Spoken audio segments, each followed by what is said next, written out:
Now, you better pay attention now because I've just changed my shirt for dramatic effect. So, blue shirt means you better listen, okay? So, and we go like this. To get different points of view on the whether wars are really necessary, there's a couple of articles you can read, which I've thought about for years. One of them you can look up just by Googling a phrase called the Iron Mountain Boys. It's claimed to be a Rockefeller document which explains why warfare builds civilization 10 times, 20 times faster than peace, and how peace is really a wasted time from a corporate point of view, because corporate profits go through the roof by at least a factor of 10 during conflict times. And a lot of other manipulations that you probably wouldn't be aware of are spelled out for you in this distressing document to read, and it's said to have caused the people who put the document together serious distress when they were forced to kick the whole idea around a big conference table at a place called Iron Mountain in Washington. Okay, so you can have a good look at that. See if you agree with it. They actually do consider, is peace an option? It could be done. We could change to a peacetime economy and a peacetime society, but the cost of that would be, well, who knows what.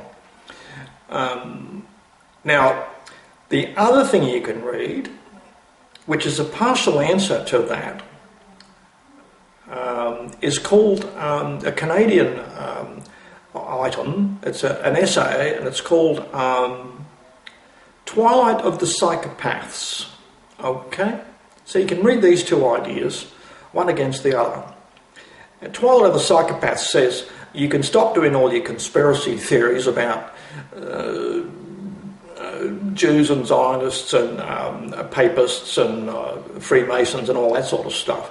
And you just start picking out, realising that psychopaths in every society rise to the top by virtue of the fact they can lie much more conventionally and they have no regrets, that sort of thing. So they rise to the top of a society, and they are the ones responsible, such as the neocons, for the balkanisation of the Middle East, for example. So it's a very interesting article, and it actually shows you how damn difficult it is to turn young people into mad killers. It's not really our nature at all, and the article discusses this in some detail. Now, those two articles under your belt, you can then consider the likelihood of Europe surviving if they continue living in their left-wing, sybaritic, ultra-opulent lifestyle where everyone's got a $1,000 iPhone and a beaut little car to drive around in. Everything seems okay at the moment. They still seem to be three-quarters asleep in Europe. Do you think there's a peaceful way out of the European situation? That's something you might decide, you might think about, not something you can figure out in 5 minutes. But from reading these two articles about how history's been manipulated by a specific type of person, a psychopath, which pops up in every ethnic group. However, some ethnic groups breed it. They concentrate it amongst their ranks. I'll give you a hint, their name begins with Z. And they are a bit of a problem for us in modern times. And the problem is that modern European people have become so pacifist, so pacified, that I think it would seem outwardly, on the face of it, you could say they've gone too long without a war. Because they're so entranced by all the glossy gadgets and things to play with and the wonderful living standard and all the joys of living in Europe that they've lost all sense of contrast, because everything is just too good. You can't consider losing it because there's wall-to-wall wonderfulness everywhere you look in Europe compared to the rest of the world. I mean, it looks like heaven to sub-Saharan Africans and people from Afghanistan, doesn't it? Well, it is heaven on earth. And it's taken 500 years to build it. And now, because it's so damn wonderful, left-wing people today don't value it sufficiently to hang on to it. That's the problem. They don't realise that there's something outside Europe. which is a much lower living standard, which can be brought to them, and it's being imported to them very, very quickly by a bunch of people called Zionists. So you might consider whether there's a way to stop the Zionist invasion of Europe that's going on now. The Muslims are just a tool being used to bury the white race of Europe. I'd love to hear some of your comments, some of your ideas, whether you can plot a better way out for Europe. If you're in charge of Europe, what could you do? You could think about this. Now, just while I've got this fantastic blue shirt on, can I just play geopolitical strategist for a minute and bounce an idea off you? And that is that Europe may be too slow waking up before they're overwhelmed and hopelessly in debt. And there's just too many these goddamn caliphates all over Europe. What is actually needed is to carry out to resurrect an old NATO thing called Gladio, which you can look up. I'll put it on the screen, Gladio. That's where originally people would be left behind in a case of a NATO withdrawal if the Russians ever invaded Europe. Saboteurs would make life hell for the Russians by blowing up supply lines and all that stuff as usual, movie stuff. Right? They didn't have much to do because the Russians never tried to invade Europe, but Gladio remained alive and living and had stockpiles of munitions all over the place, and so they found it useful to do false flag attacks in Italy, for example, and in other parts of Europe. So Aldo Moro, the former Italian Prime Minister, was kidnapped by a fake bunch of people called the Red Brigade, which never existed. And that was to discredit communists, basically, to stop Italy voting communist, because they were dangerously socialistic in their thinking, you see. And Operation Gladio was designed to terrorise people into withdrawing any sympathy from the socialist idea, you see, and militarising them, making them militant toward that idea. Now, Gladio hasn't gone away, NATO still exists, and it would be very easy to do a few false flag attacks in Europe like we already do, because half of them are false flags anyway, we all know that. I don't really think ISIS has got the capacity to do much damage in Europe. I mean, one event in Brussels, one event in Paris, that's one every 6 months or something. I mean, Europe's still there. They can absorb a couple of railway stations blown up per year, no problem. So what they really need is a railway station a week blown up, 50 a year or something like that. And I think NATO would have the capacity to do that. And everyone would claim it's ISIS, ISIS flag, beheading videos, usual stuff. Anyone can generate those. And the British have a long, long history of doing false flag attacks to discredit their insurgent enemies all over the British Empire. There's lots and lots of it. History of it in Africa, Malaysia, Asia, that sort of thing. India, God knows what. So it'd just be a continuation of British policy in Europe. Gladio would not have just faded away. The potential for a Gladio re-emerging is just as great as it could, as it's needed. So it's not a problem there. So that's my solution to, if ISIS don't have the capacity to do serious damage to Europe, to wake up European people in defence of their own civilisation, then if anyone's got any gumption left in Europe, and I seriously question that,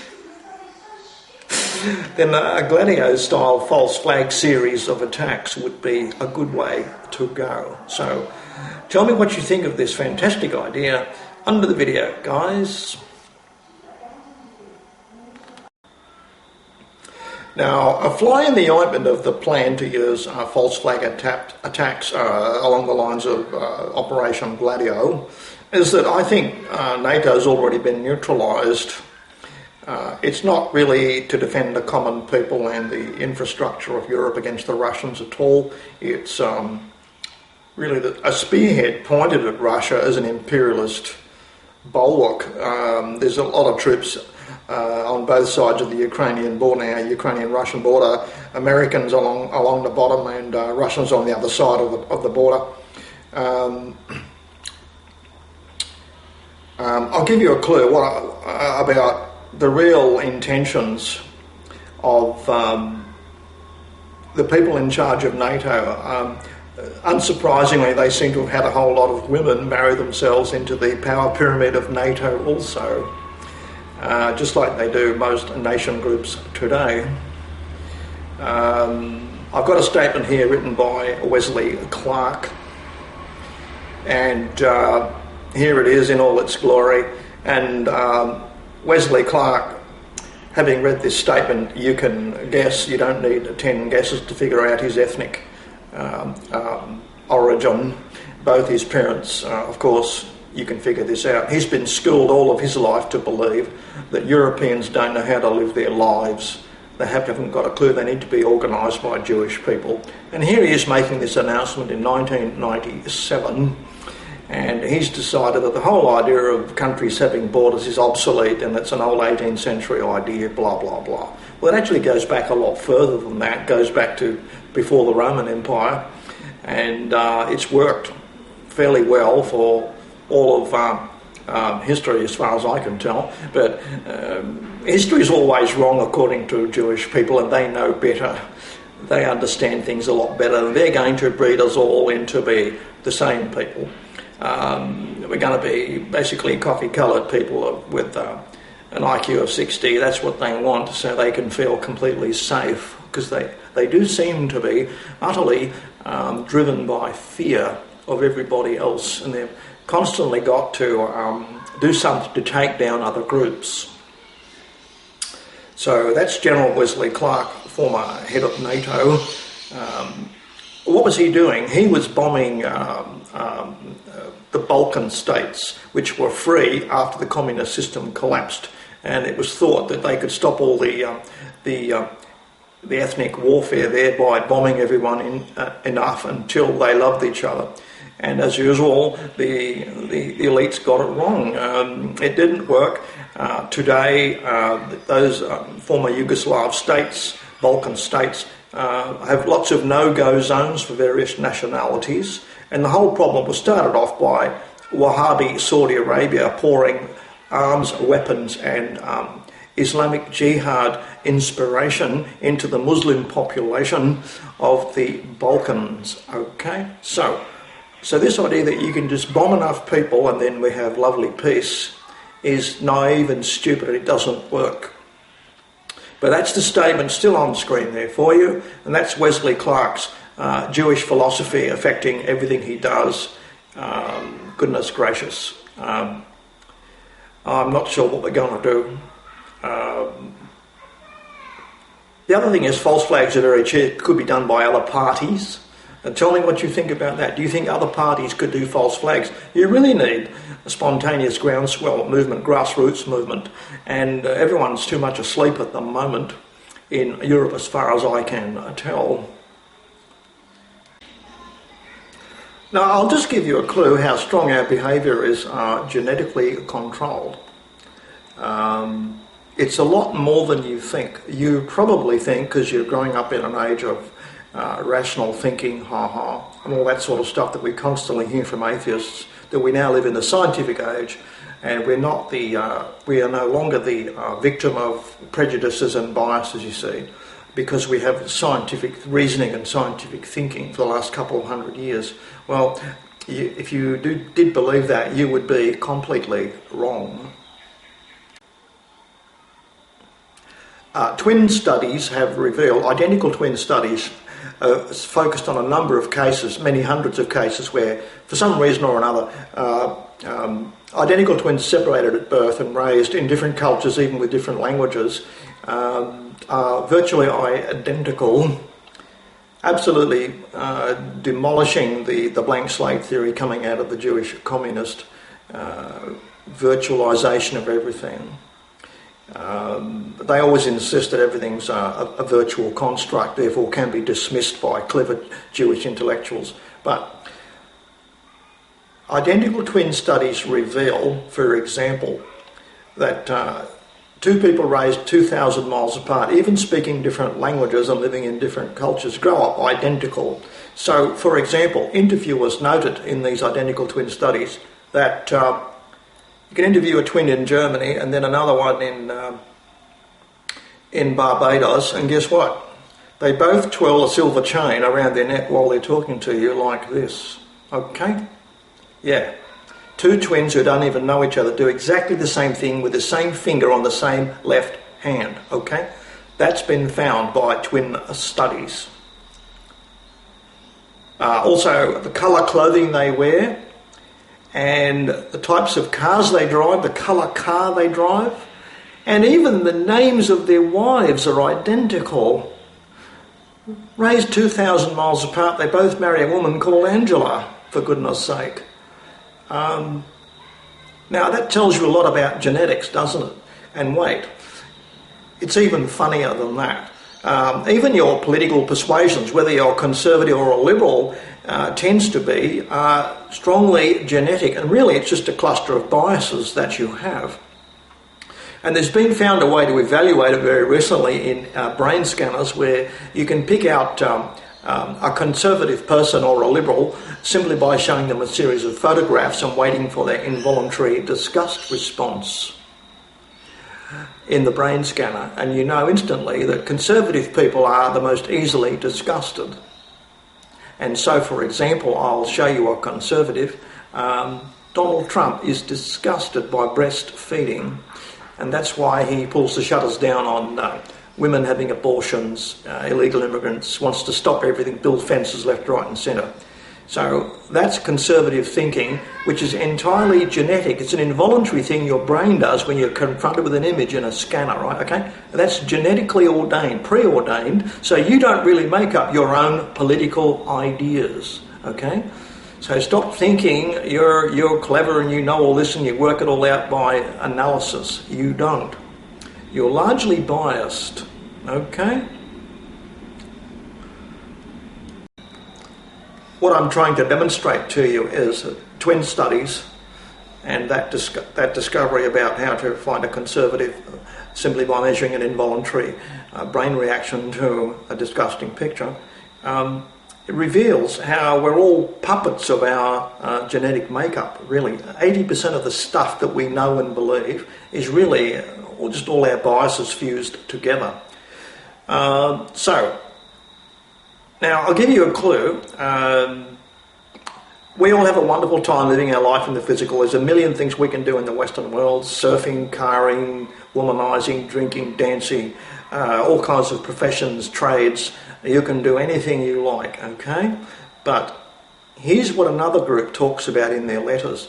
Albert Einstein, because he was so famous, had a lot of pen pals. Everybody wanted to be a pen pal of Albert Einstein. And people used to write to him and discuss, what do you think? They never discussed climbing mountains. They never discussed surfing. They never discussed running on a beach with your dog, your children, or anything like that. People wrote to Albert Einstein, and he responded in kind on the same subject, and they talked about, wait for it, genocide. Which races on earth were the most threat to the Jewish race? So they're constantly driven by fear, always think they're surrounded by enemies about to holocaust them. And in these letters I do recall reading on the net, they decided the best people on the planet, the most superior, were the Mongols, because they had been militarily unstoppable and they came from the coldest place on earth and could still survive and prosper at the equator, you see.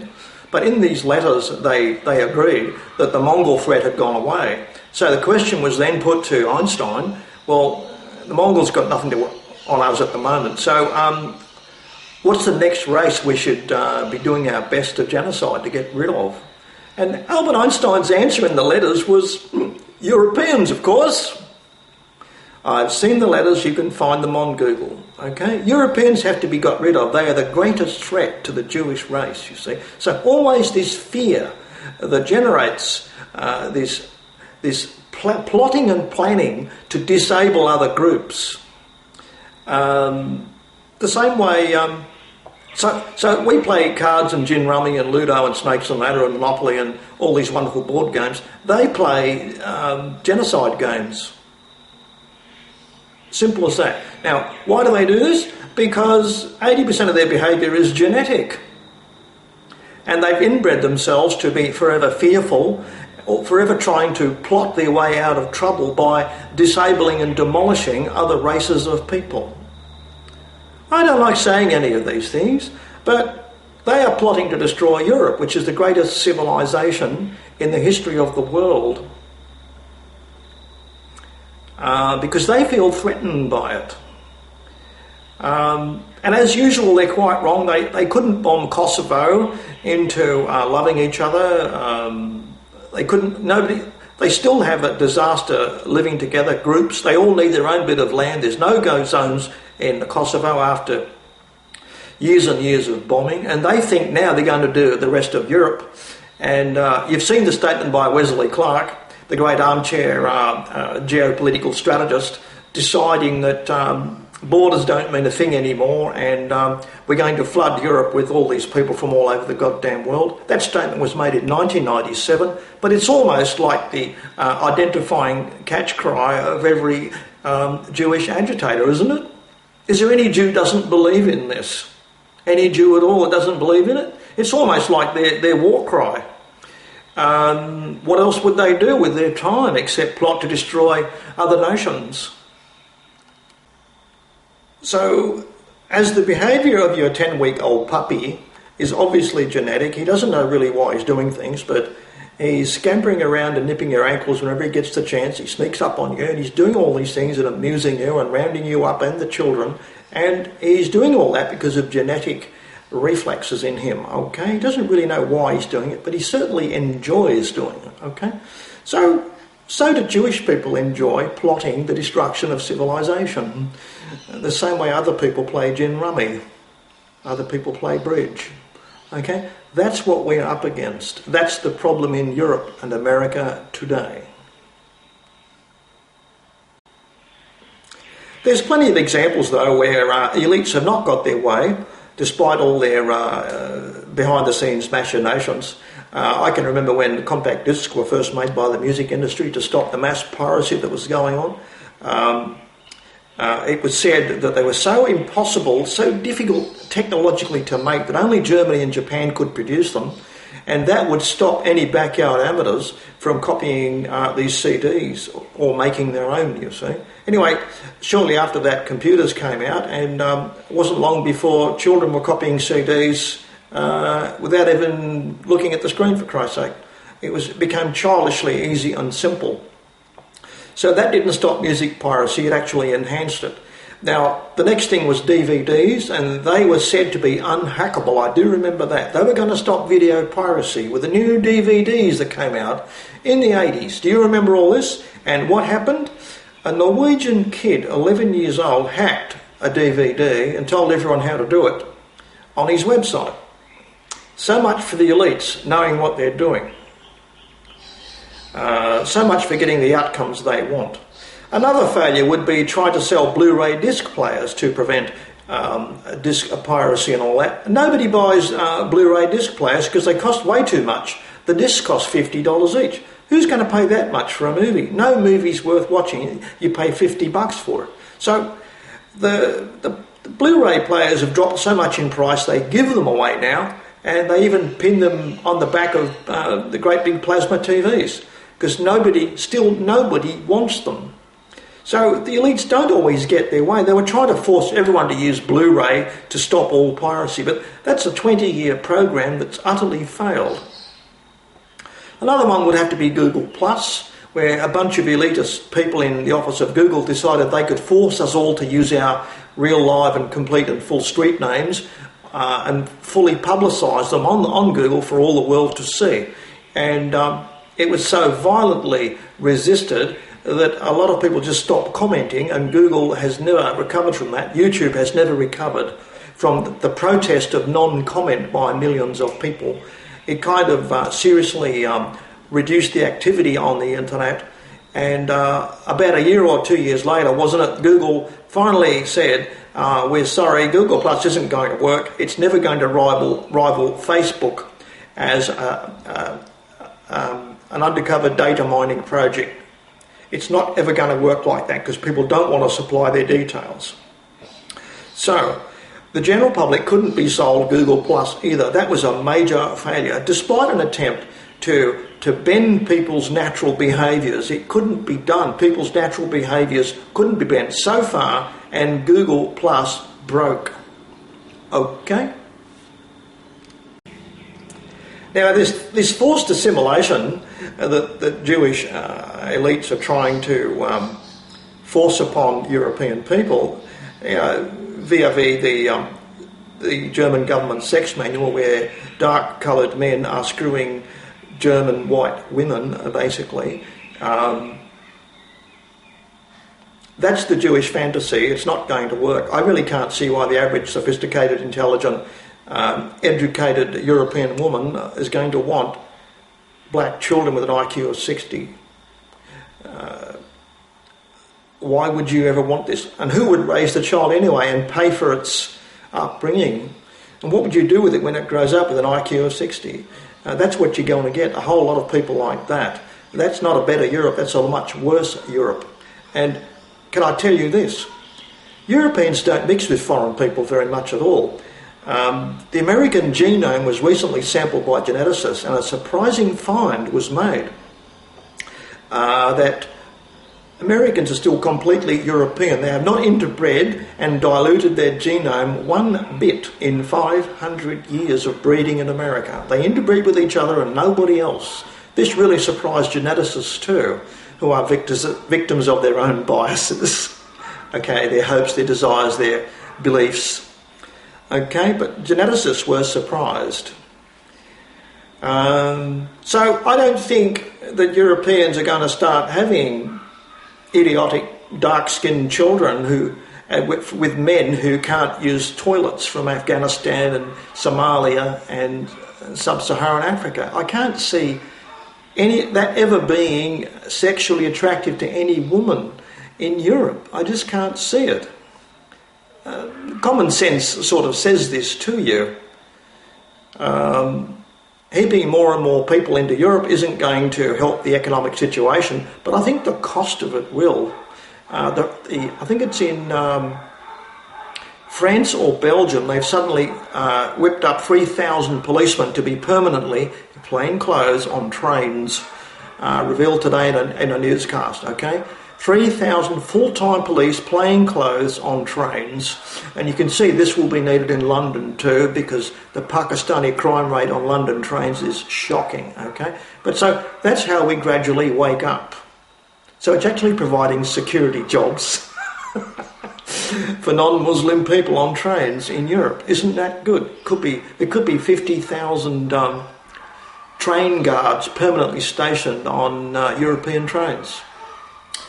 What a waste of productivity, but it will have to be done, and the costs are going to be mounting up, and from that they're going to say, how long can we keep doing this when it's easier to get rid of these Muslim people from all over the world?